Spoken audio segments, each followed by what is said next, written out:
KaraokeBooks. Pudd'nhead Wilson. Written by Mark Twain. Audiobook. Chapter 20. The Murderer Chuckles. Even the clearest and most perfect circumstantial evidence is likely to be at fault, after all, and therefore ought to be received with great caution. Take the case of any pencil, sharpened by any woman. If you have witnesses, you will find she did it with a knife. But if you take simply the aspect of the pencil, you will say she did it with her teeth. Pudd'nhead Wilson's Calendar. The weeks dragged along, no friend visiting the jailed twins but their counsel and Aunt Patsy Cooper, and the day of trial came at last, the heaviest day in Wilson's life. For with all his tireless diligence he had discovered no sign or trace of the missing Confederate. Confederate was the term he had long ago privately accepted for that person, not as being unquestionably the right term, but as being the least possibly the right one, though he was never able to understand why the twins did not vanish and escape, as the Confederate had done, instead of remaining by the murdered man and getting caught there.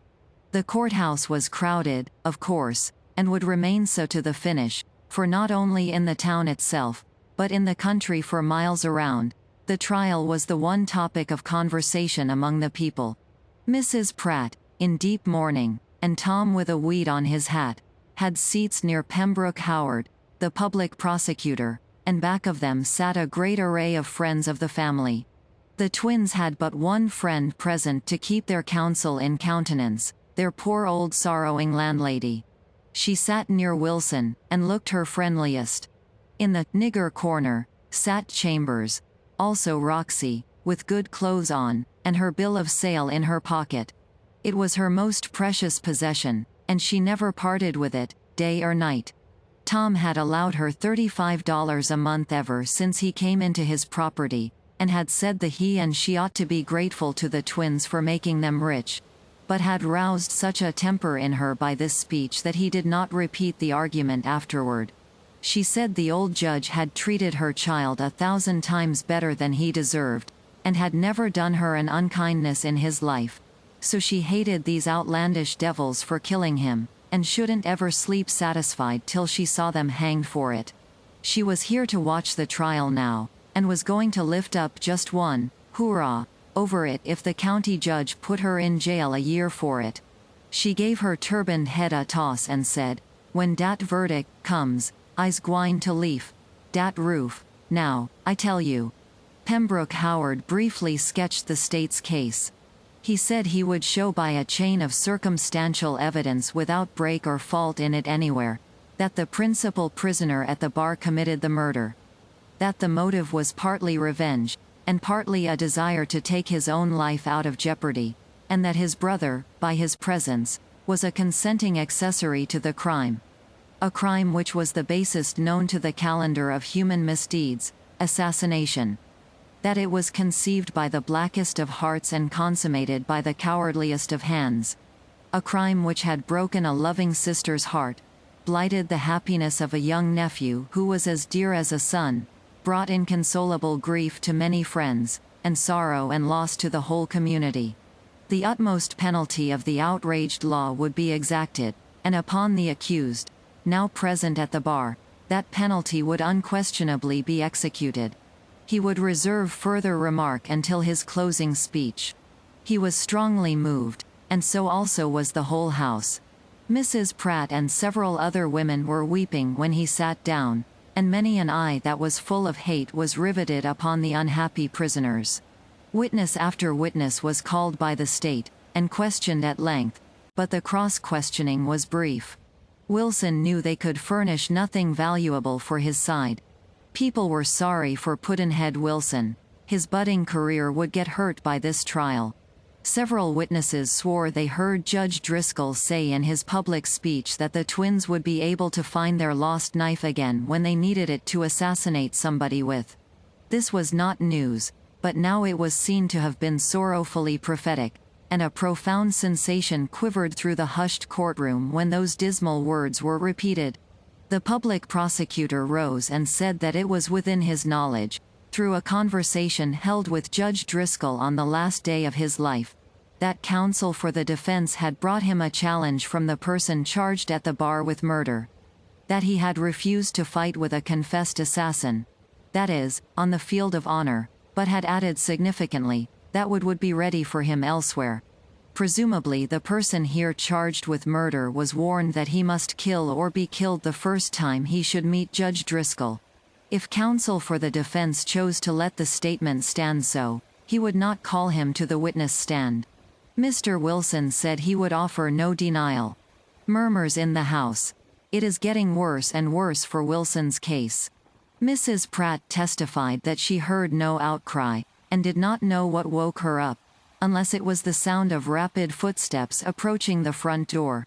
She jumped up and ran out in the hall just as she was, and heard the footsteps flying up the front steps and then following behind her as she ran to the sitting room.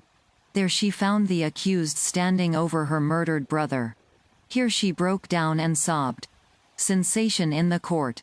Resuming, she said the persons entered behind her were Mr. Rogers and Mr. Buckstone.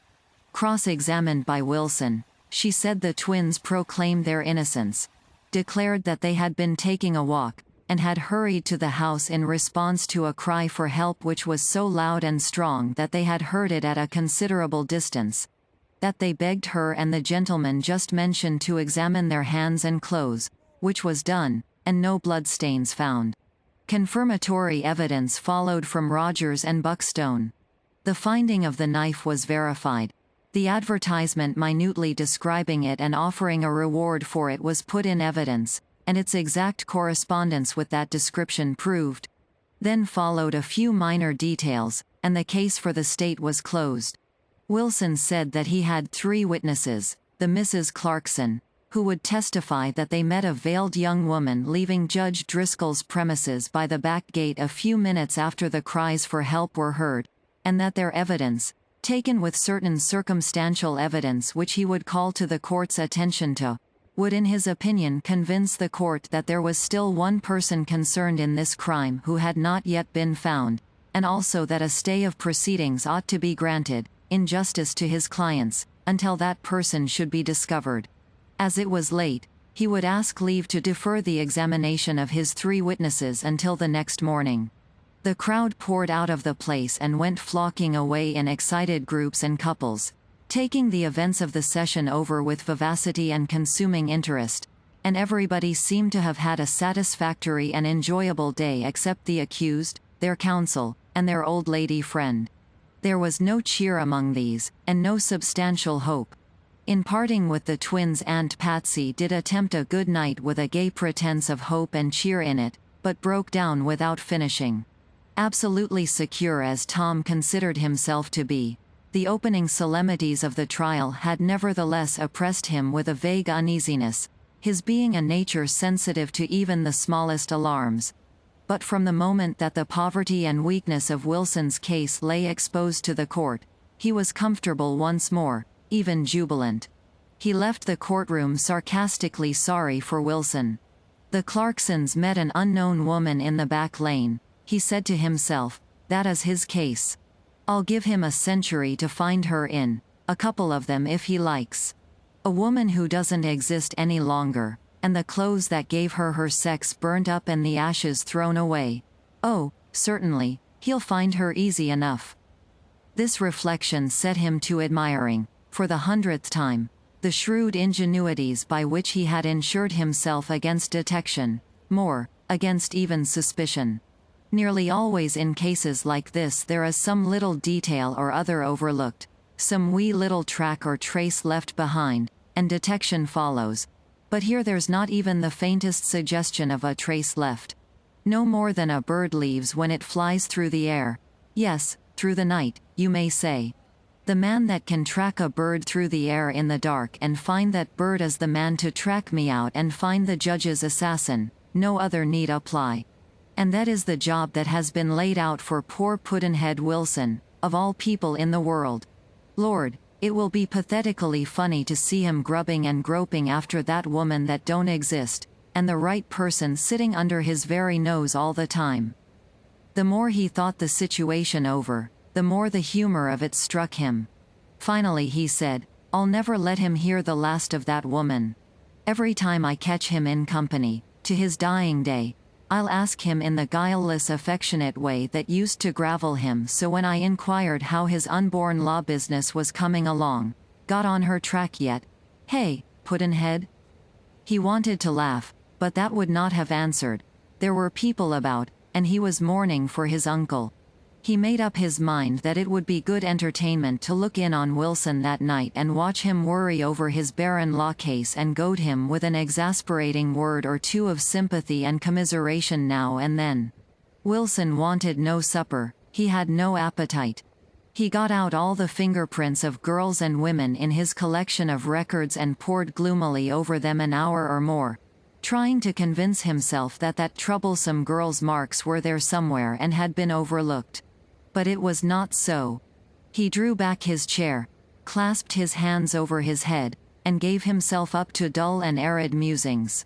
Tom Driscoll dropped in, an hour after dark, and said with a pleasant laugh as he took a seat, "Hello, we've gone back to the amusements of our days of neglect and obscurity for consolation, have we?" And he took up one of the glass strips and held it against the light to inspect it. "Come, cheer up, old man.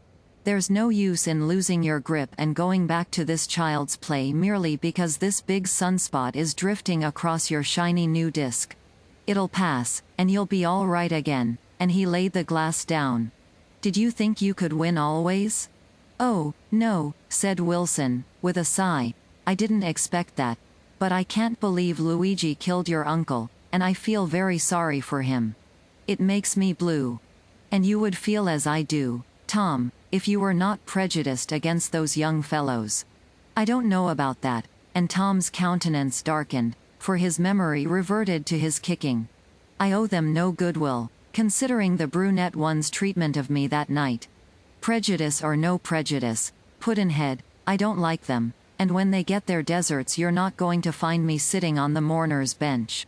He took up another strip of glass, and exclaimed, "Why, here's old Roxy's label. Are you going to ornament the royal palaces with nigger paw marks, too?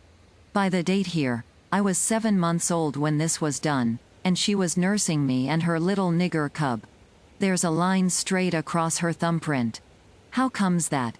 And Tom held out the piece of glass to Wilson. "That is common," said the bored man, wearily. "Scar of a cut or a scratch, usually," and he took the strip of glass indifferently, and raised it toward the lamp. All the blood sank suddenly out of his face. His hand quaked, and he gazed at the polished surface before him with the glassy stare of a corpse. "Great heavens, what's the matter with you, Wilson? Are you going to faint?" Tom sprang for a glass of water and offered it, but Wilson shrank shuddering from him and said, "No, no. Take it away." His breast was rising and falling, and he moved his head about in a dull and wandering way, like a person who had been stunned. Presently he said, "I shall feel better when I get to bed. I have been overwrought today. Yes, and overworked for many days. Then I'll leave you and let you get to your rest. Good night, old man." But as Tom went out, he couldn't deny himself a small parting jibe. "Don't take it so hard. A body can't win every time. You'll hang somebody yet." Wilson muttered to himself, "It is no lie to say I am sorry I have to begin with you, miserable dog though you are." He braced himself up with a glass of cold whiskey, and went to work again. He did not compare the new finger marks unintentionally left by Tom a few minutes before on Roxy's glass with the tracings of the marks left on the knife handle, there being no need for that, for his trained eye, but busied himself with another matter, muttering from time to time, "Idiot that I was. Nothing but a girl would do me. A man in girl's clothes never occurred to me." First, he hunted out the plate containing the fingerprints made by Tom when he was 12 years old, and laid it by itself. Then he brought forth the marks made by Tom's baby fingers when he was a suckling of 7 months, and placed these 2 plates with the one containing this subject's newly, and unconsciously, made record. "Now the series is complete," he said with satisfaction, and sat down to inspect these things and enjoy them. But his enjoyment was brief. He stared a considerable time at the 3 strips, and seemed stupefied with astonishment. At last he put them down and said, "I can't make it out at all. Hang it, the babies don't tally with the others." He walked the floor for half an hour puzzling over his enigma, then he hunted out the other glass plates. He sat down and puzzled over these things a good while, but kept muttering, "It's no use. I can't understand it. They don't tally right, and yet I'll swear the names and dates are right, and so of course they ought to tally. I never labeled one of these things carelessly in my life. There is a most extraordinary mystery here." He was tired out now, and his brains were beginning to clog. He said he would sleep himself fresh, and then see what he could do with this riddle. He slept through a troubled and unrestful hour, then unconsciousness began to shred away, and presently he rose drowsily to a sitting posture. "Now what was that dream?" he said, trying to recall it. "What was that dream? It seemed to unravel that poos." He landed in the middle of the floor at a bound, without finishing the sentence, and ran and turned up his light and seized his records. He took a single swift glance at them and cried out, "It's so! Heavens, what a revelation! And for 23 years no man has ever suspected it." KaraokeBooks.